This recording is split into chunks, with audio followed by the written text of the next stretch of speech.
Le conferenze sono, diciamo, una presentazione di tematiche importanti, ma sono così complesse e profonde che da anni tengo dei corsi in presenza che poi diventano disponibili online. Li trovate cliccando a sinistra in alto, c'è questo pulsante arancione che vi apre questa pagina qui dove ci sono i seminari. Uno dei seminari più importanti è una serie, è questo qui, Karma, Reincarnazione e Legge Cosmica. Pensate, è un corso che dura, mi sembra, 14 giorni. Ma quanta roba esiste su questo tema? E non è tutto, ma è tanto perché lì ho messo tantissimo dell'insegnamento e della rivelazione extraterrestre.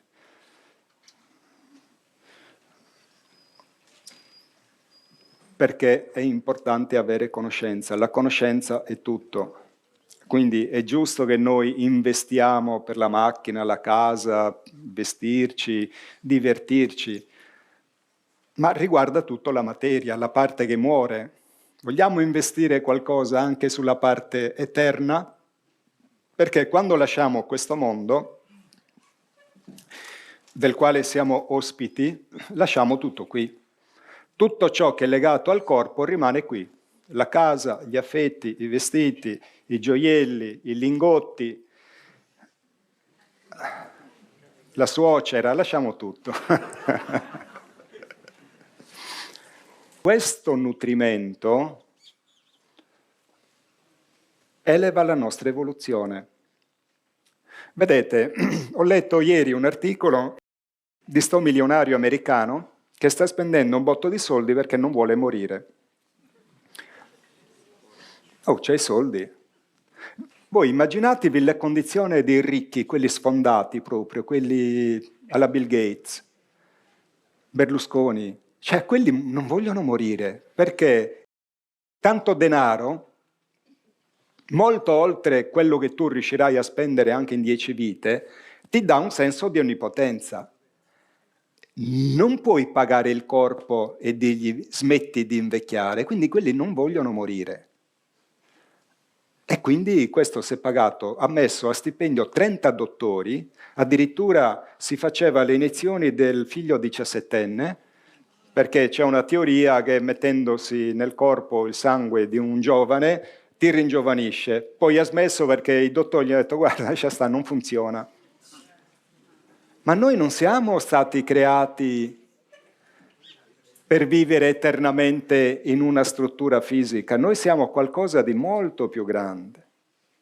I corpi sono gusci, come il bruco, dal quale alla fine deve uscire la farfalla solare, che è lo spirito eterno deificato. Voi siete dei e farete cose più grandi di me. Quindi l'eternità sarebbe un carcere eterno per lo spirito che non riuscirebbe ad evolversi. Noi consumiamo corpi per accrescere evoluzione. L'evoluzione, che è l'incameramento di conoscenza che diventa coscienza attraverso l'esperienza, quindi conoscenza sperimentata. La conoscenza di per sé stessa, se non viene sperimentata, è come imparare a memoria i libri delle ricette, ma non cucinarne mai un piatto e assaggiarlo. Quindi la conoscenza va sperimentata. La conoscenza sperimentata ti dà la saggezza, la sapienza. Quello produce un processo dinamico, energetico in noi spirito, che va a mutare la struttura animica, sto parlando di scienza, muta la struttura animica, cioè il campo strutturatore di forma, tale per cui, raggiunto un quid che chiamiamo salto quantico, tu passi di dimensione e ti reincarni sempre tu spirito in corpi sempre più sofisticati, sempre meno materiali, sempre più spiritualizzati, fino al grande salto che avviene,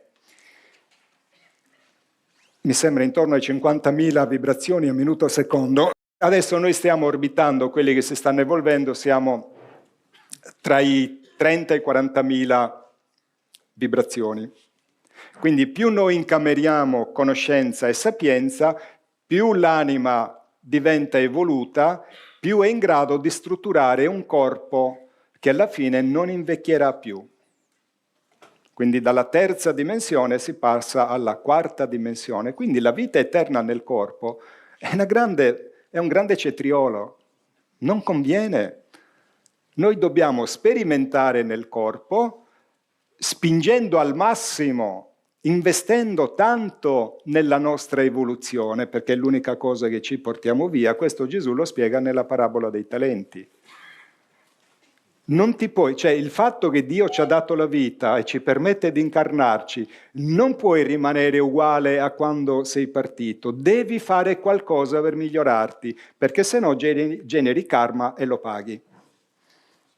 Funziona così. Queste cose le dobbiamo sapere, se no non abbiamo il manuale di come usare sta cavolo di vita, che non è per mangiare, bere, essere solo un tubo digerente con le gambe. Siamo qualcosa di più. Non siamo stati creati solo per fare la cacca e la pipì e un po' di sudore. Siamo qualcosa di più, imbellettarci. Vediamo esseri umani bellissimi. La bellezza ha circa 1,5 millimetri di spessore. Provate a togliere la pelle a una bellissima donna, è inguardabile. Lei ride. È così. O a un bellissimo uomo, spellatelo vivo. Ma che schifo! Il pisello spellato, per carità. Come ma dai?